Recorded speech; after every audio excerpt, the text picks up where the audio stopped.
Hello friends, thanks for joining me again. This is the US Futures weekly chart analysis for the week ending 7th of October 2022.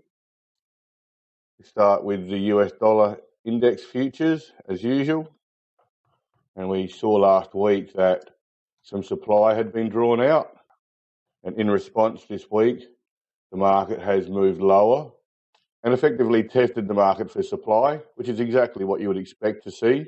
Volume reduced to average this week, and you'll be able to see that prices swept lower and then found that selling pressure is not overwhelming, and prices moved higher in response and closed as a slight up bar.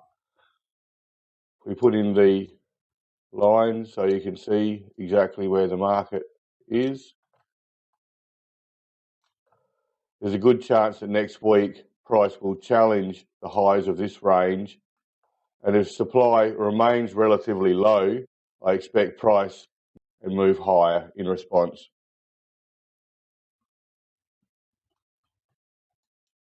Next chart is the E-mini S&P 500 index futures.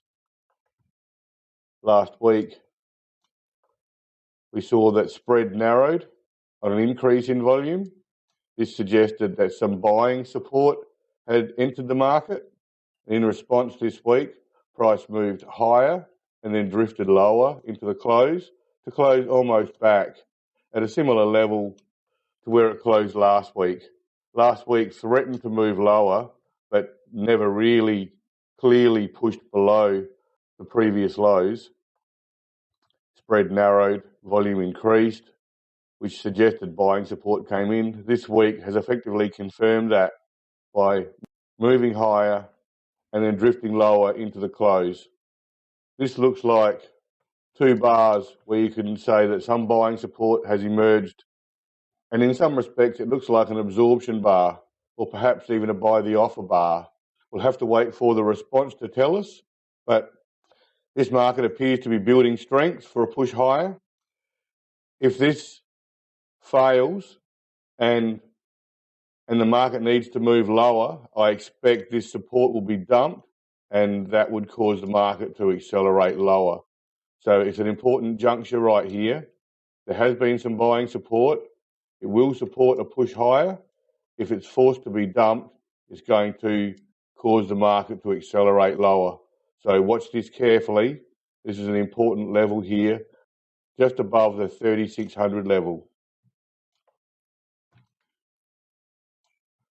Next chart is the US Treasury 10-year note futures. This market's been trending lower for some time now.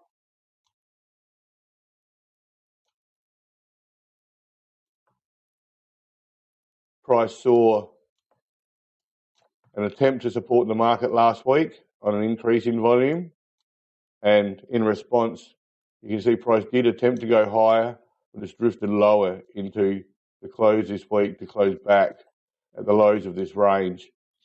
This may be some form of absorption similar to the E-mini. We'll have to wait and see. It looks weaker than the E-mini, but that may just be subjective. We'll wait for the response here to help us understand just exactly what's going on. Copper price futures. Copper price futures have been quite resilient over the last couple of weeks, and it appeared that some buying support had come in on this bar here, which is last week.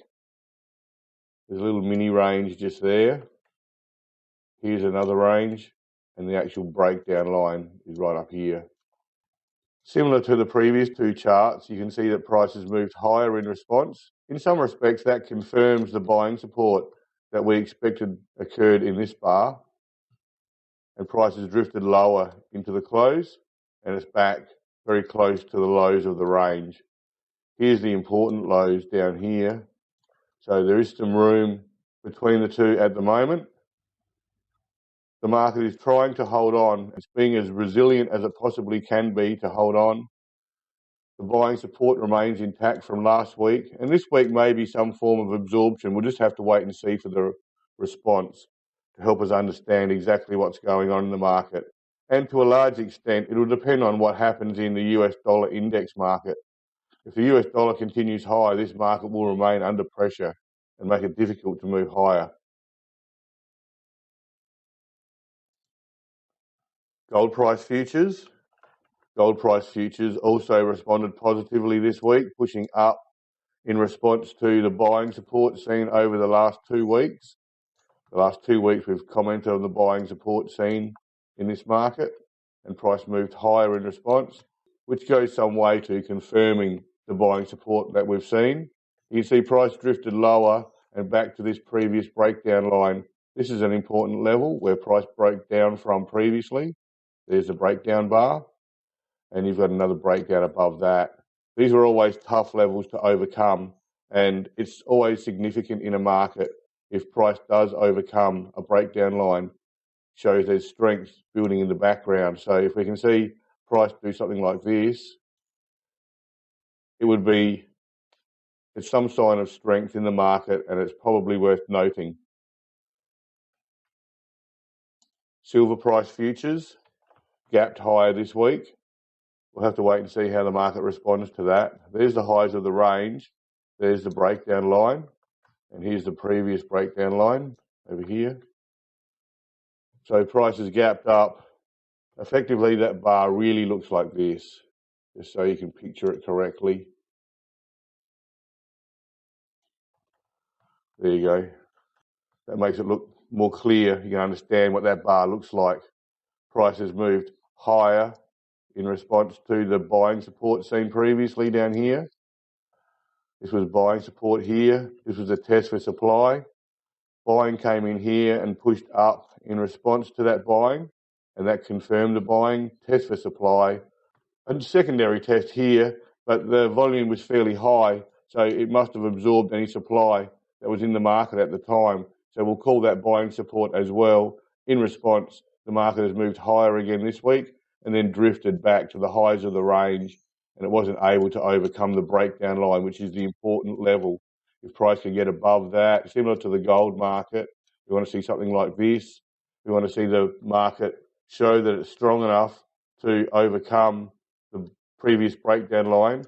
There's the breakdown bar from previously. If it can do that, it will certainly be a sign of strength for the future.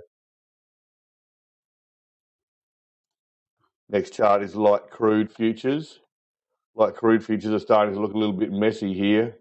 There's been a couple of attempts to support the market previously, and those attempts have effectively failed. Price drifted lower in response. It has found some support over the last 2 weeks, but it's only been modest. But price has still moved up to the lows of the previous range and closed right at the lows of the old range. Now, you might find that there's a test for supply early next week that looks something like that. And then that won't be the weekly bar, that will be early in the week.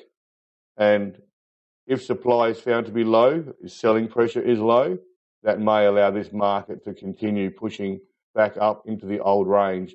And that would probably be significant, especially if it can hold on to it, similar to what we've looked at in the silver and gold markets.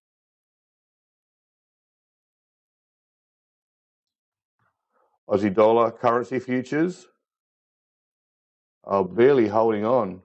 I put in this range. This is the range from the past in here where you would expect price to find some support centered around the 65 level, but price moved to the lows of the range last week and closed right at it.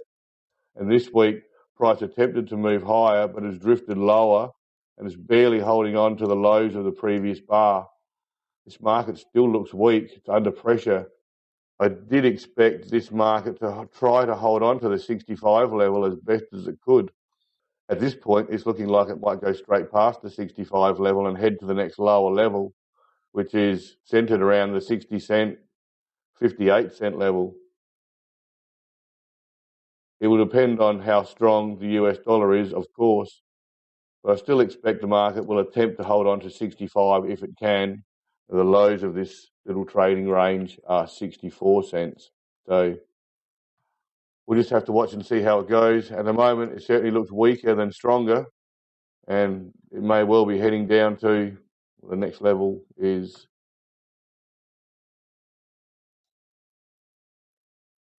just below the 60-cent level to 58.5, a little narrow shelf from the past.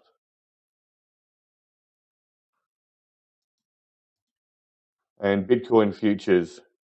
Bitcoin futures continue to trade sideways.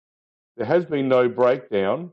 Last week, there was very high volume on a narrow spread up bar, which was a little concerning. That can sometimes indicate selling pressure has moved in. There was no serious downside follow through in response to last week's bar. So the suggestion in response to that is that this was an absorption bar. This was some form of buying bar. The market hasn't moved lower in response. There's been a lot of absorption going on throughout this sideways trading range, and a lot of strength has been built up.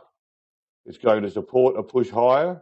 If it's forced to be dumped, it's going to cause a widespread down bar. At this point, the market continues to look stronger than weaker. However, you really need to see the response confirm that to be sure. So at the moment, it does look stronger than weaker. We're yet to see any response to confirm that.